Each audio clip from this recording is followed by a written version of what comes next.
And it was really interesting. I came back from that trip and I went, okay, I think I'm going to put my notice in, like very soon. And right at that time, in our division of the business, there was turnover at the VP and manager level. This new manager who came in and said, hey, here's how we're going to do things now. Here's how we're going to reset the table. I need everybody's buy-in, everybody fully engaged. And I was sitting there in that room, and all I was doing was daydreaming about, what I'm, filling my next when you go home. Yeah, that's right. And at that point, I went, all right, I cannot, in good faith, collect a paycheck from this company where half of my mind is somewhere else. Where the tipping point was, I felt guilty staying in the day job when I was, just barely halfway in. Heart is barely halfway in. And so I went to her at the end of the day, and I said, I have this other thing that I've been doing on the side, and I'm going to take the leap and go full time. I put in a 2 weeks notice and really never looked back. The dream is absolutely free. The hustle is so separate. That hunger to be more, to do more, to give more. You've got to go put in the work. Success takes time. What do I want to do every day for the rest of my life? Do that. Brought to you by Mati Energy, it's The Healthy Hustle, a show where we interview today's movers and shakers, influencers, and entrepreneurs. Get an inside look into their stories and how they hustled to get to where they are today. Hustle is waking up one day, the day before you die, and realizing you gave it your all, emotionally and executionally, in theory and strategy and in execution. Hello, ladies and gentlemen, and welcome to another episode of The Healthy Hustle. Today, we are here in Charleston, South Carolina with J-Burke, the founder and chief hunter-gatherer of the new Primal. How are you doing today, Jason? Fantastic. Super stoked to have you in, and thank you for welcoming us to your beautiful headquarters here. Sure, glad to have you. Thanks for coming. I love kicking these podcasts off with getting a perspective of the founder in their younger years. There's so many people that are drinking mate, that are hustling in school to get through their day, and a lot of these people are kind of trying to evaluate the next phase of their life. It's like that blurry situation. Everyone asks you, what do you want to be when you grow up? And it can be a super tough question to ask, but I really want to know, what's going on in 18-year-old Jason's head? What is he thinking about the next 4 or 5 years? What is he excited about? What is he focused on? Sure. Yeah, look, I grew up poor. Relatively poor. Mm-hmm. And when I say that, look, we always had food on the table. I always had food and clothes. But we were in Section 8 housing as a kid. Wow, yeah. If I could just go just a little bit pre-18 years old, so the neighborhood that I was in wasn't great. And I was doing poorly in school. And my mom had the foresight to put me in a different school. With just in a different part of town. Yeah. And so I got a special assignment to go to a school in a much better neighborhood. Okay. A much more affluent part of the of town. Mm-hmm. And it just gave me a different perspective on life in general, and sort of I got to see what the other side. New circle of friends. All the above. And so it was a really interesting duality where where I lived. The culture was very different. Mm-hmm. Than where I went to school, and so I got to sort of see both sides. But what it sparked in me was I, for whatever reason, better or for worse, I wanted what the people I went to school with had. Wow, it made you hungry. Yes, and so really interesting. If in high school when people were playing sports and joining social clubs and doing all these other things, I didn't. I got a lawnmower and started cutting grass. And even my friends that got jobs just to make some extra money, they were minimum wage jobs where it was just something their parents wanted them to do to learn work ethic. Where I could go make $100 after school real quick. Man, yeah, that's the hustle. and so I basically I paid for my own car. I had a cell phone back when it was rare for teenagers to have cell phones. Yeah, for sure. And, what year are we talking here? I hate to date yourself. Yeah, but no, that's okay. You can date me. High school, I was in high school between 1996 and I graduated in 2000. In high school, I was just making money. Yeah. And I was never voted most likely to anything, but I did get a nickname from a lot of my friends. Mm-hmm. They dubbed me J-Burke Enterprise. and so, I knew I would be an entrepreneur at some point. I knew I would run a business at some point. Yeah. And that perspective of my high school friends and what their parents did for a living, those guys were all business owners. Mm-hmm. And so in my mind, to get what they had in terms of just, lifestyle, material goods, whatever it would have been, I needed to own a business. Wow. Okay. And in my family, I had an uncle who owned a business, and he was the go-to. He was people needed money, people needed advice, people needed a job. My uncle helped do that. So those were all things that sort of clicked for me. And then when I went to college, of course, I went to business school. For sure. Because I wanted to run my own business. Now, I didn't know what I wanted to do, but I just wanted to learn about business. And so I grew up in Tampa. I decided to stay in Tampa because my lawn business had turned into a fairly decent, consistent business. Yeah. And I thought, well, I can actually make money through college. Wow. Help pay for Were you college. paying for your school with that business? I did. Yeah. And so I graduated or finished school without any student loan debt. And the most difficult thing I had to do sort of post-college was find a job that would pay me what I was making with my lawn business. Wow. Okay. And so I was quite appalled by like the starting salaries that I was getting when getting offers for when I was finishing school, and I thought, well, I can cut grass and make more than that. And so the degree for me, and I don't want to, I'm not knocking the education system, but the degree wasn't paying me what I thought it would do. Oh yeah. And in fact, I felt like lackluster. I had gained more insight into how to do business or how to run a business, or heck, how to file my taxes, for example, with my business than I was learning in business school, because it was real life, hands-on, tangible. So if go back to sort of 18-year-old Jason, what's he thinking? He's thinking he wants to run his own business. He thinks he wants to go to business school. Yeah. And he's already running his own business. For sure. And, that's a really interesting kind of punch to the face to be like, well, this business I built as a high schooler is doing better than a college degree is doing me. I mean, what like a funny thing to face when you get out of school. But, it sounds like you eventually made the decision to say, hey, this might be the better thing for me. And you relocated with that position, right? Well, so I went into, ultimately after I sold the landscaping business, and I went into the financial services world right out of school. And so I was, dealing with things like mutual funds and insurance products and some banking products in a role that required me to sort of eat what I killed anyway. Meaning it was heavily commission based, and I was comfortable in that environment because I had always sort of, written my own ticket. For sure. And I did that for a few years, and then if for those people listening, 2007, 2008 hit, and we had an economic crash. Yeah. And that directly impacted my business, and I was really good at that business. I was really good at sitting across the table from someone and educating them on their finances, and sort of helping put together plans for them that would just help them achieve their. Were you enjoying the day-to-day of that? Was that exciting for you? Initially, but no, the grind of that, no. Long term, it really was. I mean, it was exciting because it was my first thing out of school, and I enjoyed the human interaction and helping people. But it's a little bit, it can be an intense environment, and I was doing 70 and 80 hours a week to build a portfolio or book of business, and not that I wasn't equipped to do that, but again, I felt like I was not getting the reward. The personal reward out of the business. So what happened was, as the economy crashed and I started to determine if I was going to stay and ride it out or if I was going to look to just sort of do something else, my wife and I took a weekend getaway road trip here to Charleston, South Carolina in the spring of 2008. Wow, okay. And we visited Charleston and fell in love with it. And, no kidding. And it was at that moment we said, well, look, would we move here? Yeah. And that was the spring of 2008, and June 2nd, we rolled in with a moving truck, and we were here just a couple of months later. And I took a new sales job at a software business here in Charleston, and it was much more of a corporate environment. And so again, fun job, great place to work. I knew I was sort of always thinking like, what business am I going to start? What am I going to do next while I was there?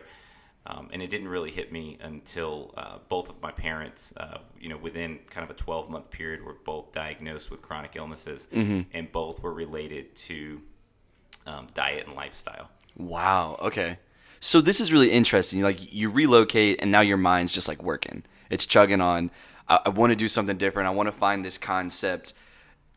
First off, I want to know like why Charleston, and then like, when you're going through that discovery process of like constantly analyzing, we spoke to Pete Phipps a few weeks ago, and he talked about how him and his brother did a 30-day contest. For 30 days, they had to send each other a business idea every evening by 8 p.m. I thought it was like such a cool exercise. Are you doing anything to kind of like formalize your concept development at this point in time? No, and I didn't have a concept development back then. I just knew I wanted to do something. And so, Charleston, the reason we moved, it was just a fresh start. Okay. It was a 7-hour drive from home, and so it was far enough away where if people wanted to visit, they had to let us know. No one's coming knocking on the door. Yeah, we could kind of start fresh and kind of recreate ourselves, or and it's a beautiful place. There's great food. There's it's on the ocean. There's all these great things about Charleston, and so we just wanted to be in Charleston. Yeah. So there wasn't a business reason for that. But when we moved here, the wheels started turning, and then when both of my parents were diagnosed with their illnesses, that was my wake up kind of gut check to ensure that I was doing things to stay healthy. Mm-hmm. For you personally? Personally. Yeah. So I joined a gym, and I joined a CrossFit gym. Okay. And it was out of this guy's garage. Yeah. And so it was this really unique kind of little mini community, which was really neat. Fortunately for me, that gym owner was more passionate about diet and nutrition than he was even about fitness. Wow. Okay. Yeah. And so he taught me about just different ways to fuel my body, and introduced me to this concept called paleo. Back in 2009. Wow. Okay. This is before the trends and everything. And not as a dogma. It wasn't paleo as dogma. It was just, hey, here's a format. Here's a structure of just sort of how to think about the way you fuel your body. And for me, it worked. And it just worked really, really well. And I lost 4 waist sizes. I lost 40 pounds in about an 8-month period of time. And I felt better than I had ever felt while working my regular job. And the biggest struggle that I had at the time was snacking. And so I have this natural sweet tooth, man. And I just, if you put the chocolate cookie in front of me, it's really difficult to turn it down. Oh man, me too. and so I really just, I was looking for something to keep me away from the snack machine at work. And so I was taking boiled eggs to work, and I was taking trail mix, and I couldn't bear to eat another almond. Oh yeah. I was so sick of eating almonds, man. And so it's like the classic default, right? Yeah. And I had read somewhere, beef jerky is kind of this perfect protein snack. Yeah. And I was, big on grass-fed beef, and I was big on, can I get it from a local farmer, and those kinds of things. And again, this is back in 2009, 2010, and these trends hadn't necessarily caught on a mass scale yet. But so I went to Whole Foods or the local health food store, and I was looking for, like, where's the version of beef jerky that's good for you? Yeah. Where's the version that's clean and the label isn't filled with ingredients I can't pronounce? And it didn't exist. And at Whole Foods, there was a healthier version, but it was still loaded with sugar. And I was like, okay, I'm trying to eliminate all this sugar. I'm trying to get away from the Snickers. Yeah. And so I don't want to eat a Snickers in a bag of jerky. So I just made my own. I Googled how to make beef jerky. Yeah. And I watched some videos, and I bought a $40 tabletop dehydrator, man. And I would take it to work in a little Ziploc bag, and it was just munching on it, there was zero intent to start a business. It was in beef jerky. It was, hey, this is what I do. And I was still in my mind, what kind of business could I start someday? Yeah. But what would happen is I would get up and go to a meeting. I would come back, and half my bag of jerky was gone. So, the office mates. Yeah, and so finally I put like a tip jar out, and I was like, guys, if you're gonna take my jerky, throw a couple bucks in the jar, and I'll make a bigger batch next time. Yeah. And lo and behold, man, people started dropping money in this tip jar. And so long and short there is, within about 6 months, I had 6 dehydrators going in my kitchen. What? And just sort of making big batches of jerky because people were ordering, give me a pound of that stuff. Yeah. And, give me my own bag. I don't want to share. And so and finally, the tipping point there where it became like, maybe this is a business was my wife went out on a girls' night out, and came home, and I had all 6 dehydrators going. I'm rotating the trays, and there's all this the smoke in the house. You got to give us a picture of this, man, because we got to put this on the podcast or something for people to see. I'll see if I can find a picture there. And she's like, all right, you got to get this stuff out of my house. And apparently the house is like smelling like jerky. Yeah, I mean, jeez. Everyone thought she had just come from a barbecue. And so she's like, all my girlfriends think I was just at a barbecue. Yeah. I'm like, what's wrong with that? So that was sort of the aha moment where maybe we're on to something. And I might have had the idea at like 20 dehydrators, but 60, man, you were going down the line. Like, that's production process. What are you bagging at this point? Like, how's the distribution going? Is it people showing up to the house? Like, it was at working at the gym. Really? And so Okay. I would, I bought a little vacuum sealer, this, a little at-home vacuum sealer where I would just put them in little, 3-ounce bags and I'd just vacuum seal the jerky, and I would just take it to work and people would give me $20 or whatever it was, right? Wow, and so, we're not talking big money, but it was enough to like keep buying meat and keep making jerky. For sure. And I was, decent at making homemade beef jerky. I would never, I was okay at it, and it was the only stuff that was clean. So people at my gym were like, "Oh, he's making jerky with grass-fed beef and no sugar and those kinds of things." So I rented a 200 square foot shared kitchen catering space. Okay. And it was really small, and bought a little bit more equipment. Yeah. And I set up an online store just to see if anything would happen. Yeah. And it was I mean, look, I'm not a web developer by any means, and it was this like e-commerce template that I used. Yeah, and for sure. It was terrible. I would never have ordered anything from it. It looked so sketchy. And I started getting these random orders from anywhere USA. Yeah. And people were just ordering this stuff. Wow. And it was as far as I could tell, the only grass-fed beef jerky that you could find. And so there were all these orders coming in. And again, not at a mass scale, but enough to go, yeah, maybe there's something here. For sure. And so that set me down the path of like, I think this could be a business. And so if I can help people with their snacking and help them stay on track with their dietary goals. Yeah. Because I think that's the biggest thing that throws people off is that you get hungry in the middle of the day and you don't have any willpower left, and so you just go hit the snack machine and you get the Snickers, right? And I can always make breakfast or take lunch to work or do meal prep for dinner. It's all that in between is where I was getting thrown off. Okay.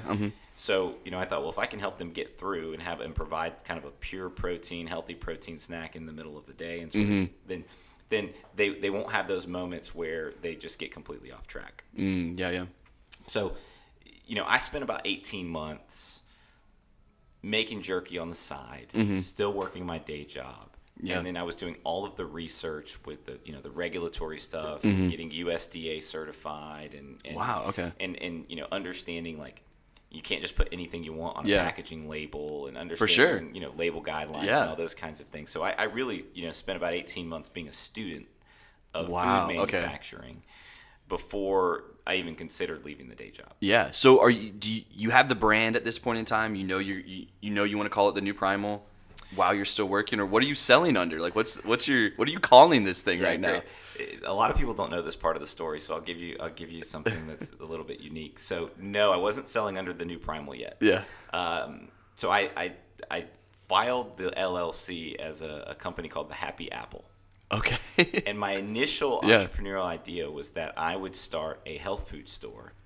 In my little community. I live in this little community called Daniel Island. Yeah. In the Charleston area. And I would start like a farmer's market meets grocery store. Wow. And I was like, that's what's missing here. Is there's no place to buy like healthy food. Yeah. No place to get like really really clean stuff just in one place. And so. So I filed the Happy Apple, and I was gonna name the store the Happy Apple, and I was gonna sell our own homemade grass-fed beef jerky. Yeah. So I was like, I'm learning food manufacturing, and I'll sell our own products through the Happy Apple. Well, I learned very quickly that I did not want to run a store, and so the initial packaging, what I was selling was grass-fed beef jerky made by the Happy Apple. If you want to know what happened. But then I felt like that wasn't really, kind of congruent. Like Happy Apple and beef jerky, they didn't really make sense. Yeah, I'm not seeing it. It didn't make sense at all. So that's when we went down this path of like, what do you call this stuff? Yeah. And we went through, an entire exercise around what do you name it, and again, not being an expert on branding and not at all, and those kinds of things. What it came down to was, what we were serving people and the encouragement around this kind of paleo primal movement was, we're encouraging people to follow a framework of their ancestors, which would be, primal based eating. For sure. However, if we're going to really truly stick to that, then you're going to go out and forage for your own food. And you're going to go out and hunt and gather, right? Yeah. And so people don't do that anymore. So modern day hunting and gathering is primarily done at the grocery store. Oh, yeah. Right? So We're exploring the aisles. Like, yeah, that's modern day hunter gatherer. So, I also didn't feel like, calling something like truly primal where you weren't out hunting for it for yourself. I also felt like that. So this was the new That's cool. Primal. Yeah. And this was the new way to eat primal and be primal. And so that's sort of how that came together. Yeah, that's awesome. I mean, this is really cool because you're doing all this while you're working, right? Correct. So this is the classic, 9 to 5, and then you got like your 5 to 12 or whatever it is, that grind at night. And this is really what like we speak to at Mati with the Healthy Hustle, right? Because like you're tapping into those off hours to maximize or pursue your dream, train for something, blogging, social media influence, or whatever it is. What's keeping you going? Like, why are you excited to quit work and then go to work?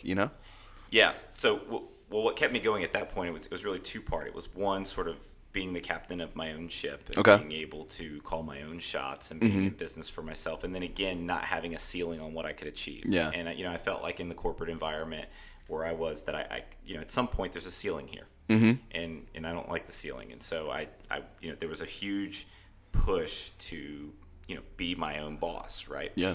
And then on the other side, I truly believed in what I was doing. And so what I'm doing, ultimately, if I can get enough consumers to make purchases of my products, then it will have an impact that's bigger than me across animal welfare, across health, across the environment. And so what I'm making is good for people. It's good for the planet. It's good for the farmer. It's good for the animal. And so I really believed in what I was doing and the impact that we could make. While being my own boss. So that was what was keeping me going. It keeps you inspired when you're in the off hours. I love that. So this is so cool because you're like kind of setting up the foundation for this business, and like in the back of your mind, I'm gonna jump eventually. You're doing the research, making it better, creating the brand. At what part in that process did you get before you're saying, all right, I'm ready to do this thing like full swing, let's go? Yeah. So the biggest struggle that we had is the product itself, I needed to find a way to package it in a way that would be appealing on the shelf. Because you can, if it's just a direct-to-consumer or online business, you can get away with that little ugly vacuum-sealed package where the jerky's kind of all, shrink together in there. But that wouldn't work sort of on a commercial product. And so once we figured out how we wanted to package it, then I knew, okay, the clock starts. Yeah. I know how I'm going to package it. So what I was doing, I didn't know exactly when I would pull the trigger at that point. But once I had the package, the clock started in my head like, okay, now I know that within a certain period of time, we're going to figure this out. Okay. So you talk about the 5 to 12 and the off hours and things like that. Well, what I would do is I would get up, and from 6 to 7 a.m., I was shooting out cold emails to retailers. Okay. And so I had gotten this like list of retailers that I wanted to target, all these small independent mom and pop shops. Sure. And it was, hey, I'm Jason Burke. I founded this company called The New Primal. We make grass-fed beef jerky. Yeah. You need it on your shelf. Can I send you samples? Wow. And so, I'd send probably 30 or 40 emails before I went into my day job. Yeah. And then I would come home, respond to those emails. I'd have requests from 15 or 20 people to say, yeah, send me some samples. I'd love to look at it. Yeah. And I'd put together those shipments at night and send them out. And once I started getting retail orders, and again, they weren't huge. It was, John's Natural Foods, send me 2 cases. But yeah. Then I knew I could get in front of consumers outside of the of the website. Yeah. And I was getting close in my mind. I was getting close, and certainly what I was selling wasn't replacing my income. No, not at all. I was I took my first vacation. I had taken it in a long time. My wife and I flew out to Breckenridge, Colorado in the summertime, summer of 2012. Yeah. And I can show you an old picture here, but I read Blake Mycosky's book, Start Something That Matters. Okay. Blake was the founder of Tom's Shoes. Yeah. Start Something That Matters. And everything in that book resonated with me. And I remember Blake just saying, very similar. I felt a lot of similarities in that, he didn't really know exactly what he was getting into, but he knew what he was doing was great. And then all of a sudden, all these orders started pouring in. And so it was this sort of like big motivator and inspiration. And it was really interesting. I came back from that trip and I went, okay, I think I'm going to put my notice in, like very soon. And right at that time, in our division of the business, there was turnover at the VP and manager level. And so the VP and the manager level sort of both turned over internally. And we got this new manager who came in and said, hey, here's how we're going to do things now. Here's how we're going to reset the table. I need everybody's buy-in, everybody fully engaged. And I was sitting there in that room, and all I was doing was daydreaming about, what I'm, what are you going to do when you go home? Yeah, that's right. And at that point, I went, all right, I cannot, in good faith, collect a paycheck from this company where half of my mind is somewhere else. And now there's new leadership who really wants to, do things differently and, sort of recharge the business.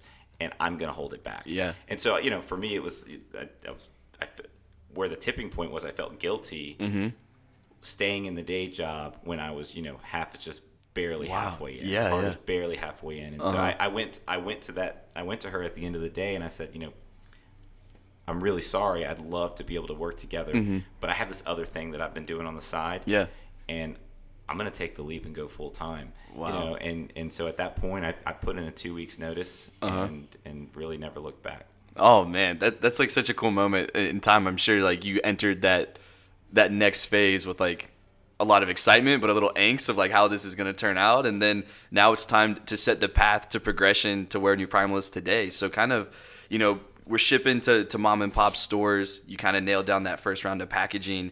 But now you're full time, right? You got 12 more hours in the day or whatever it is. So run us through like you becoming the chief hunter gatherer. Yeah, you mentioned angst. There was plenty of that. Yeah. I think I had enough sort of like, blind enthusiasm that overcame a lot of the anxiety that came with like, well, oh my gosh, next Friday the paycheck isn't coming, right? That direct deposit isn't going to show up next week. Yeah. So, again, so what happened from there is that not a whole lot changed. I would still get up because I was producing and packaging and all these things. I would still get up and do my sales calls or my sales emails first thing. I would manufacture product kind of in the middle of the day during USDA inspection hours. Yeah. And package and ship during that time. And then at night I would follow up to all of the emails that came back to me from the first part of the day. And I was so that worked. Like we picked up new accounts every week doing that, which was fantastic. So the business kind of just kept kind of incrementally growing. I was also cold calling every major grocery chain in the country. Knowing what I know now, it was quite ridiculous. However, I actually got one to answer the phone. No one answers these calls. These are cold calls from a new manufacturer. And they're like, I didn't have a broker. I didn't have a distributor. I didn't have any of. And you're still in this like kitchen, right? Oh yeah, 200 square feet. Yeah. We're not. So, I called like a customer service number or one of the like main lines to Publix, and basically I just said, hey, who's in charge of meat snacks? And the lady goes, oh, his name is Gus. I'll send you over. And I'm like, really? Okay. And she sends me over, and the phone doesn't even ring, and Gus answers. So I think Gus was expecting another internal call to come in. Oh, okay, yeah. Because he really just picked it up. And whatever, meet RBU, this is Gus. And I'm like, Gus, Jason Burke. And I could hear like a breath, like, like this big breath kind of. And I was like, oh God, he wasn't expecting, like he thought somebody else was calling. And so, I was expecting the phone to hang up any minute. And I just sort of like gave the fastest 30-second pitch I could give before he hung up on me. And he's like, all right, listen, you sound really enthused. I don't review meat snacks until July. Call me in April. I'll see if I can give you a meeting. And I said, okay, great. What's your email address and what's a good address to send samples to? I just want to stay on your radar. And so he gave me both of those, and I mailed him samples, and then I emailed him to follow up, and then every month until April, it was about 6 months. Yeah. Right? Every month, so that was it was like October, like a month after I left my job. Yeah. And then every month for the next few months, it's like, hey Gus, just so you remember me, I'm in your inbox. And it was the only potential big thing outside of the one-off accounts that we kept picking up. And Gus followed through. Wow. And so in April, Gus said, hey, I'll give you a meeting. It's whatever, sometime in July. Come down, we'll give you an hour, which also never happens. An hour, yeah. Yeah, the category review meetings with big grocery chains don't 15 minutes or maybe. Yeah. Gus gave me an hour. And so I went into that meeting with Gus, and I bought a bag of every jerky that he had on the shelf at the time in Publix. And then I brought our stuff in, and we had this craft paper packaging at the time. And I basically put everything in the middle of the table, and then I put our packaging and I put our product on top. And I said, Gus, does anything in that stack stand out to you? And he said, yeah, that does. And I said, well, that's what we make. I said, everything that you have on the shelf right now looks the same. And in fact, if you turn it over, most of the ingredients are the same. And this category, to me, is very similar to what yogurt was before Greek yogurt and Chobani came in and disrupted it. You have a couple of big legacy brands that own it. They dominate the shelf space. And they've not done anything really refreshing or innovative in a very long time. Mm-hmm. And what I'm telling you is that there's a consumer out there who will pay a premium for better-for-you jerky. They will pay a premium for grass-fed beef and no hormones and antibiotics. They'll pay a premium to be able to pronounce all of the ingredients on the back of the bag. And they'll pay a premium for no soy and no gluten in the product. And so you have all these people in your stores, and they don't even look at your shelf because what they see is the same old stuff that they can get at the gas station. And so what I'm telling you is that this has the potential to be the Chobani of meat snacks. And I don't know if, that essentially was my sales pitch. Yeah. So if anybody wants to just use that, use it. I don't know if he felt sorry for me or if he believed me, but, they gave us, Publix has about 1,200 stores. Mm-hmm. They gave us 250 stores in what they call their Atlanta division, which is all the stores in Alabama, Tennessee, Georgia, North and South Carolina. Wow. And he said, look, I'm going to give you stores close to your home base so you can keep an eye on it. You can have 2 SKUs across these 250 stores, set it up with my assistant, and I went through the whole item setup process. And that legitimized us, and we were sort of off to the races. Big shout out to Gus. And Gus. Gus was, at least, again, he either felt sorry for me or believed me, or he had enough foresight to say, maybe this kid's right. Uh-huh. And yeah, big shout out to Gus. It really changed everything. That's incredible. What a cool story. And now, it's funny in entrepreneurship, like you just start picking up speed, right? And there's this, with every win, there's another set of challenges. And with this, on the front side, it's like, yes, 250 stores. Now it's like, wait, 250 stores with 2 SKUs in every store. I got to make that, right? And I got 200 square feet back in Charleston waiting on me where I'm going to start whipping up. So now you got this internal kind of, problem to face. Let's talk about like ramping up production to start meeting the demands of retailers. How did that go? Well, you're spot on, right? Yeah. To me, the easy part was getting the yes out of that meeting. The hard part was filling the order. And then, if I go beyond that, the hardest part, I think, is getting consumers to take it off the peg and put it in the cart. Yeah. But ramping up production to do that. So we enrolled everybody we knew. And what I will tell you is that Publix's first purchase order just for those 250 stores equaled the business that we had done in the previous 3 months. Wow. And so, we were not prepared. And at the time, all of our packaging, it was really nice looking. It was this craft paper, but we were putting sticker labels on the front and back. So, before we were even cooking jerky, we were taking bags and we were putting a sticker on the front and putting a sticker on the back. So we called all of our friends and said, hey, you want to sticker bags while you're watching TV? Yeah. You know what I mean? And so, my parents came into town, and everybody we knew, we were just getting around the table to just say, hey, can you put meat in a bag? Can you put stickers in a bag? And you just go. Really, the long and short is we nearly exhausted all of our friendships. I'm sure. To try to fill that first order. Jason just likes me because I'm good at putting stickers on bags. So that was really the most difficult part. It was right around then when I said, I don't know that we can handle ramping manufacturing much more than this. Yeah. To do much more than this, I think we'll have to build a facility. We'll have to hire a bunch of production for sure. Yeah. Staff. And it was right around that time we decided we were going to outsource manufacturing. So very quickly thereafter, we were not cooking or making the jerky much longer. So it was really that big order that showed us that, hey, look, do what you're good at and let somebody else make it. And so that's when we sort of went on this journey to find a third-party manufacturer to help us make the jerky to our spec. And we didn't understand logistics and fulfillment because the first order that we shipped to Publix, Publix has very specific. First of all, we didn't know where to get pallets, so that was another issue. Like, where do you get a pallet? Yeah. And I'm thinking through that right now, and other than like our brewery, I have no idea where I'd get a pallet. Yeah. I drove around town like looking at grocery stores trying to like, can I take the pallets that are sitting there? So, but we shipped the first order out. We call like a freight broker. Yeah. Hey, we got an order, needs to go to Publix, and they said, can you come pick it up? It needs to be there by this day. Oh yeah, sure, we'll take care of that.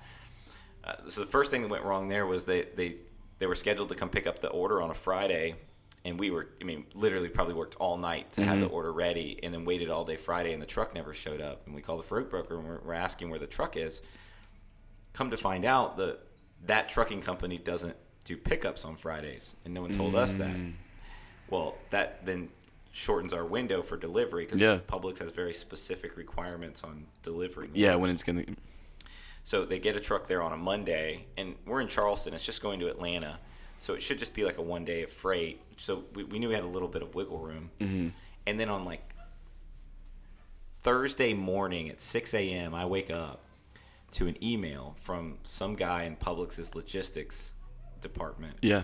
And it's all capital letters, bold, red font, exclamation points, essentially asking where the order is.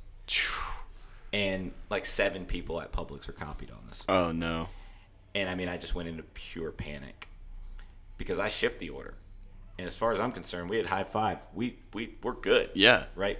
Well, if the freight company doesn't know how to schedule, Publix only takes appointments. You can't just show up. So if they don't know how to schedule appointments with Publix, they're never going to get the order delivered. Wow. And they didn't know what to do. Yeah. And no one told me until basically they said, if this isn't here in 6 hours, just cancel it and call us when you know what you're doing, essentially. So pure panic. Golly. And nonetheless, we got the order delivered. Yeah. Finally learned some very valuable lessons around freight logistics and where to get pallets. Man. But quickly learned, okay, we need some help. Learning as you go there. We need some help on the back end of this stuff. So that's when we decided to kind of outsource a lot of the manufacturing, and then, learned some very quick lessons about logistics. Oh, I'm sure. I can only imagine. Talk about learning the hard way and on the fly, man. That's just like a great lesson in entrepreneurship right there. Big one. Yeah. So, where New Primal stands today, you guys have extended into so many different categories, successful at Whole Foods, branching into other retailers. And I think it would be pretty interesting to kind of just talk through, your mindset in building New Primal. You had this exciting, learnings along the way. You got this distribution with Publix, and now you're kind of looking towards the future. You had to build a team, continue building products. What are some things, maybe some words of advice that you kind of have lived by while you've been building this business? Sure. I think in the early stages, kind of, if you go $0 to $1 million in sales, it's just pure hustle. Mm-hmm. It is just particular in consumer packaged goods. I think $0 to $1 million, man, you just win on hustle. If you just outwork most people, you can get there. Mm-hmm. And we used to have a phrase back then that was "bite off more than you can chew and chew like hell." And the Publix story would be perfect evidence of that. Right? I love that. Bite off more, and so we followed that philosophy, and we said yes to a lot of things. Even when it maybe wasn't the right thing at the time, we were just going, and we learned really valuable lessons along the way. Even if like an account didn't work out or something didn't work out, and again, we feel like we learned some very expensive lessons early on by following that philosophy. But it was what got us over the goal line there. Mm-hmm. But to answer your question, the other thing is I always try not to think too far ahead. If I think it's healthy to think about the next 3 years, or the next 5 years of a business. But don't get too stuck on all of those plans early on, because inevitably this thing sort of evolves as you go. And if you're really stuck on like, well, here's my core mission and I'm never going to change it or never well, yes, you are, because a year from now you're going to know differently than you knew a year before. And a year after that, you're going to have a whole different set of skills and knowledge than you did. And I think perspective and everything. It's okay for these things to evolve. So I think just being willing to accept that you're going to evolve as an individual, your business is going to evolve, and being able to accept that, some of those things will change is okay. Mm-hmm. You're going to fail your face off. and so we tried to embrace it and not, really internalize failure. That's really hard to do, by the way, but it was always, every time we had a setback or a failure or something like that, it was just embrace it. It's a great learning experience. Napoleon Hill, who wrote a great book called Think and Grow Rich, he said with every failure comes the seed of the equivalent success, or something a little more eloquent than that. So we try to live by those kinds of rules. And you've never built a company like this before. Never. Right? You were doing lawnmowers and like selling financials. What are you doing along the way to develop yourself personally? Because a lot of founders, step into a role and like never done it. What are you doing? Are there mentors you're tapping into? Did Charleston help kind of enable you to do this? What were some of those levers you were pulling? So great question, and I'm glad you asked. If you look at our core values on the wall over there, one of them revolves around excel and improve. And it's this journey of constant self-development. One of the things I learned in financial services, because it's a career field where, particularly in the beginning, it's full of rejection. It's consistent rejection. And you can go into a dark place very quickly if you are, if you internalize that rejection.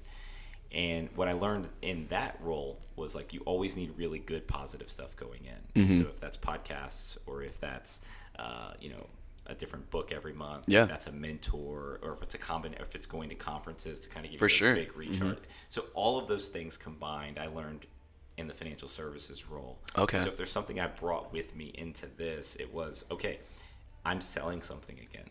And I'm going to be faced with rejection again, and I'm going to be faced with failure again. And so it's a constant. So I had all of it. Yeah. I had mentors in the business.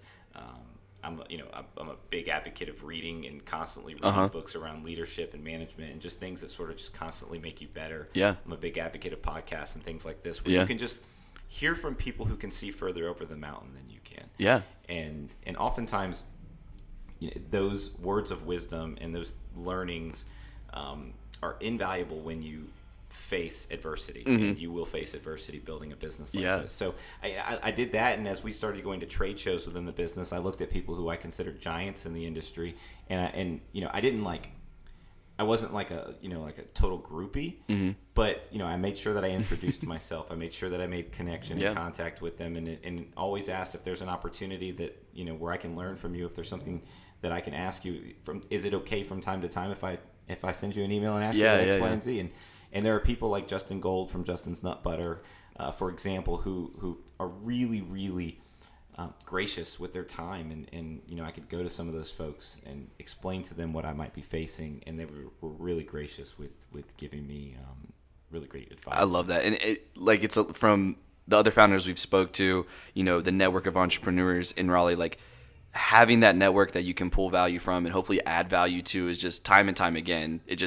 Its value is just so hard to illustrate, right? And it's great to hear how you. And today I have all of that still, right? And there's a network of entrepreneurs in Charleston that we meet monthly, and different industries, and we can all just sort of draw on each other. I think it's really impactful and really powerful. And it helps having someone like you who's been able to become, more experienced in the industry to help, vitalize Charleston to have that entrepreneurship spirit, which has been great to see. I hope so. Yeah. So, I want to start wrapping up here, but I think one last thing that would be fun for us to hit on is you are a parent, you are building this business, and, that can be a big plate at sometimes. And, we like to think that Mati is the fuel for the young parents to get out there. But do you have any tips and tricks for someone who's, trying to balance the hustle in the workplace, the hustle with the family? Is there anything that you've kind of keyed in for that? It's the most difficult thing to do, I think. I have a 4-year-old daughter and a 2-year-old daughter. And so I've had the business now 6 years full time. And so, 2 years in, I had a newborn baby. In those first 2 years. Were they helping you make jerky? Not at all. And so those first 2 years, I could give it, I could give it 100 hours a week if I wanted to. Yeah. But then once the babies started to be born, I had to be much more intentional with my time, and I had to learn to be more effective and productive while I was at work. For sure. And then be able to at least attempt to turn off when I was at home, which is very difficult for most entrepreneurs anyway. For me, it was just very intentional about, and it took some time to get here. But if I describe to you sort of how my day works today, is that I, the mornings are sort of the time where I get to focus on me. And it's really important because as an entrepreneur who has a young family, I think you will if you're at work or building a business all day, then you have the demands of that are constantly pulling at you, while you have the demands of your kids and your spouse and all those kinds of things kind of pulling at you on the other side. And then all of a sudden you're pouring out and pouring out and pouring out, and then you never sort of refill. Yeah. And so for me, I spend the mornings refilling. And that's the time where I get to, it's the time where I get to meditate. It's the time where I get to, scribe. We call it scribe. So we just, write down thoughts or intentions for the day, express my gratitude. I go to the gym and I get my workout, and that's all before my house wakes up. Wow. Okay. What time do you start that? Usually start that somewhere between 5:45 and 6 a.m. Yeah. And so I spend that time where I'd spend some time just with myself, with my thoughts in the quiet, and then I get my exercise in. And I find that when I'm not working out, my energy levels decline. And so I at least get some time in there. And then by the time I get back from the gym, the house has started to wake up, or maybe they're just rolling around. And so I'll take a quick shower, jump out, and then everybody's up. And I like to spend breakfast with the family. And so we spend breakfast time together, and we talk about the day, and I spend time with the kids, and we play around a little bit before I come into the office. Yeah. So that when I come into the office, I'm clear-headed in that I've given my family time before my day started. I've refilled my own cup, and now I can be fully focused on what I do here. Ready to pour it out into New Primal. That's it. Get the business going. I love that. Yeah. That's great. Great, kind of things to live by for our parents that may be tuning in. And, it's definitely proven itself in the success of New Primal. It seems like, you're doing great personally. It's awesome to see that the success you've been able to build with that. What's next for Jason? What's next for New Primal? What are you really excited about in the next few months? Well, we didn't talk a whole lot about the journey of expanding into other categories. Yeah. But by accident, we expanded into the marinating cooking sauce category. We're actually trying to scale our beef jerky operations up, and we were taking our beef jerky recipe, and it turned into something that we decided made a really great all-purpose cooking sauce. Yeah. We happened to gain great distribution at Whole Foods with that item. It performed really well, and so we expanded from meat snacks into barbecue and wing sauces. From there, and we'll expand into other things like dressings and dry rubs and some other things. But so really the brand has evolved into more of a platform than it did a product brand. And so we see this as much more of as a lifestyle brand, where we're serving consumers who have a desire to fuel themselves a certain way, and people that are reading the ingredient labels and take that very seriously. The entire journey for me has evolved. I mentioned that it started with both of my parents being diagnosed with chronic illness. Yeah. And my mom, after a 7-year battle, lost her 7-year battle last January. And I spent, the greater part of 6 or 8 weeks living in a hospital room by her side. My mom was a pillar in our community growing up, and she was the best cook I knew. And most people knew. And our home was this really, again, it was a small house, but it was this gathering place where people would come and eat all the time. Yeah. And, cousins, aunts, uncles, neighbors, people would just show up to see what my mom had cooked that night. And so Once they smell it, they come running, right? Build it, and they cook it, and they will come. Always. And so it was really interesting. My mom would start cooking dinner about 3 o'clock every day. And it's funny because when she would come and visit me, if we were talking about dinner and it was 5 and I had to start at something, she was like, well, you're way behind. Because she was always cooking for just multiple people. She knew people would show up. Yeah. My mom grew up, she was... her father immigrated from Cuba, and so she grew up with all of these, Cuban family recipes. And then her first job was in a restaurant where she worked for this Italian family. Yeah. And this Italian family Better to passed learn down from, right? all of these, legacy recipes. Yeah. So she was a great cook. Yeah. And so, anyway, but more than that, people would just come hang out. And I would observe this as a kid. Actually, sometimes it drove me crazy because the house was never quiet. Yeah. The door was always revolving. And then when there were those quiet moments, she was making food for somebody's graduation or somebody's wedding or something like that. But when she passed, and I had the opportunity to give the eulogy, and it was really interesting. I just asked a simple question during the eulogy, and there was about 300 people in the room, and I said, if my mom has ever cooked you a meal, would you just stand? Oh, that's amazing. And I'll tell you, and I get chill bumps right now thinking about it. Yeah. Every person in that room stood. What a testament to her, man. And it was, and you could see in that moment the impact and the community that she had built. And it was in that moment that something kind of clicked for me, because I'd never imagined in any lifetime that, my mom was the greatest cook I knew, that I would find myself in the food business. Yeah. First of all. But it sort of all came together in that moment that, especially moving into this sort of sauce and condiment category where I think it needed some cleanup. But in that moment, it was like, well, what I'm doing is making healthy eating convenient and simple and also delicious. Yeah. And I felt sort of this urge that it was incumbent on me that I have a platform now to encourage this big return to the table.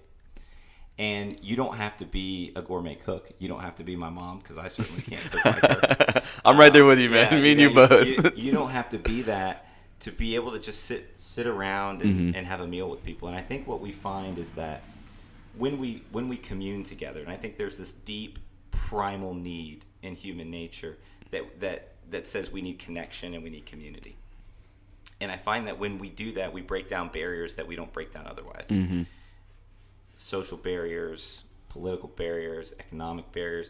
Because, see, people rich and poor came to my house. Yeah.